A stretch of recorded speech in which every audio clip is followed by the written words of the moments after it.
Good afternoon, guys. I figured I'd also give a demonstration of this format multiplayer game. So this is a good drawing representation.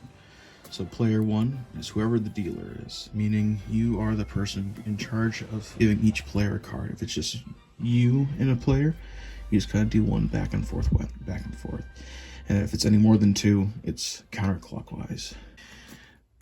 The deck itself is one. This is just the original idea behind it, so it's not actually 100 cards, but this is the draw pile, which is what this is right here. This is way more than 100 cards, clearly, but it would be chosen in a specific way, which I'll show you later. To the left of it is where you have the field spell, so it would be right here technically, and you can only control one field spell at a time. And then to the right of the deck is the discard pile, aka the graveyard, and then also where the banished cards go face down. So if I had a card, let's just take for example, this Call was in the graveyard, but for whatever reason, somebody banished this card either from the field or graveyard, it would go face down under the last card in the graveyard without changing, obviously, the top order. Cards that are banished cannot ever be used again, which is why we're putting them face down. So now that we know the field setup and where the three zones are, when the player starts the game, I've kind of already said this out, okay? This will be as bestly divided in half as you can be, and one stack will go to player one, and chosen the same way too, counterclockwise. So 4 stacks will be divided. And the other stack will go to player two. Player one will look through all these cards, and they would choose 3 cards from it. 1, 2, 3. And then the other person would do the same exact thing. Then, once they were done with the chosen cards, they would then rotate the decks counterclockwise around the table. Again, if it's just 2 players, the decks are just swapped. And the same thing happens. You draw 3 cards. Now, you're not just randomly drawing. You're actually looking through the cards that are in these piles, and you are choosing 3 of any of your choice card. But players will be able to look through these and kind of get like an idea of what they want to kind of build for a deck. Hence why I'm choosing the 3 cards at a time. You're done drawing the 3 cards, and you do that 10 times. You'll have a stack of 30 and a stack of 30. And then those 2 decks, one that your opponent has been working on and one that you've been working on, are combined together to make the 60 card main deck. If it were 3 players, it would have another 30 cards, and if it was a 4th player, it would have another 30 cards, making it 120 card at most deck. These then are put off to the side.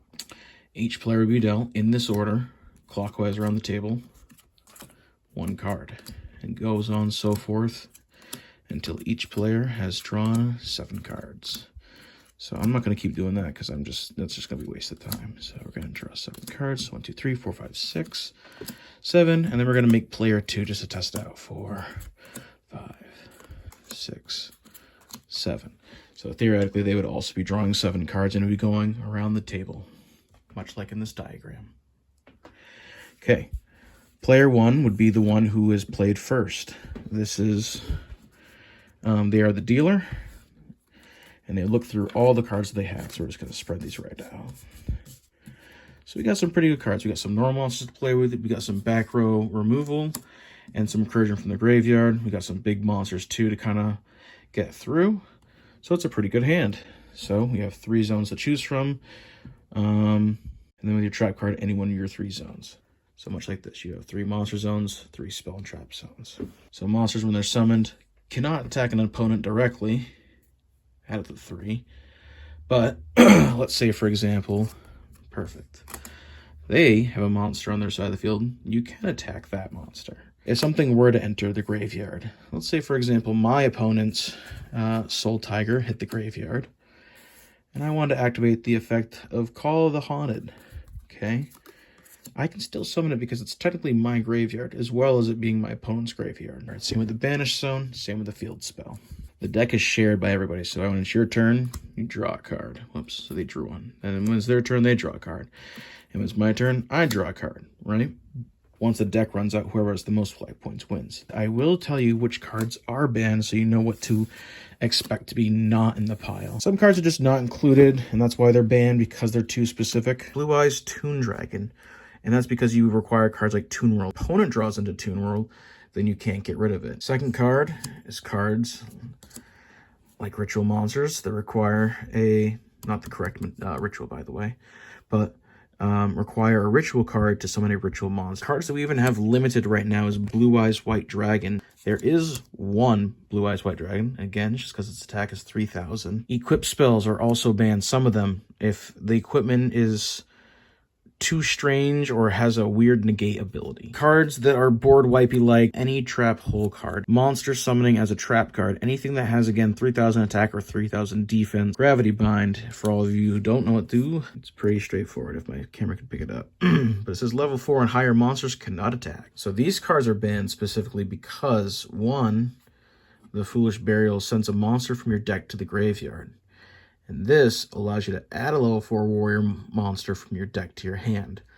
And the reason why these cards are banned, it's for the fact that we don't want the library to be manipulated in any way, shape, or form. So any card like Sangan, Witch of the Black Forest, anything that says you can look at the deck or shuffle, any knowledge about the library is basically forbidden. With that being said, though, drawing cards, like a Pot of Greed, is totally illegal. There are some draw cards in here. If I have a card, there is one in here that says shuffle your graveyard into the deck, that's okay. This one just seemed a little bit too overpowered. Maybe I'm just overthinking it, but it says you can target opponents and you contribute it.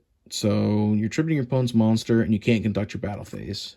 This card is especially banned because there's only 3 zones. Extra deck monsters like Fusions, Synchros, XYZs, Link monsters, they're all banned. There is no extra monster zone. Monster effects in the graveyard can't be activated. Same thing with trap cards or spell and trap cards. Obviously, floodgates are banned. Omni negates are banned, so like Solemn Judgment's banned. So yeah, I think that covers just about everything. If anybody has any questions or wants to know what this is all about or anything, I don't know, anything, ask me.